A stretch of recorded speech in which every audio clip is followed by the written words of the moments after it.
Hey guys, and welcome back to this channel. In this video, I'll be showing you guys how you can basically create a super romantic coquette style photo shoot using AI.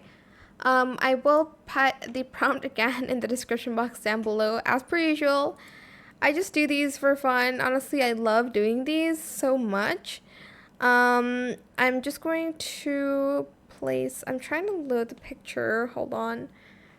I have like a lot of files in this folder. That's why it takes kind of quite a long time for it to load. So you'll just have to be a little bit patient with me, okay?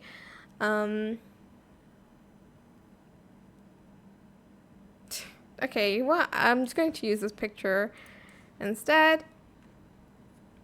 And I'm just going to press enter while I load my other folder.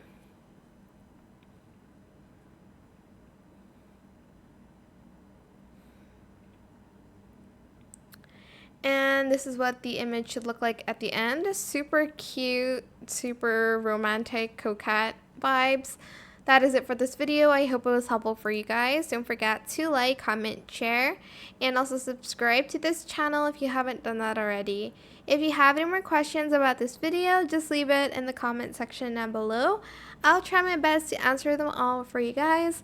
And if you found this video helpful, please click the thanks button as well. That is it. Thank you so much for watching. Bye.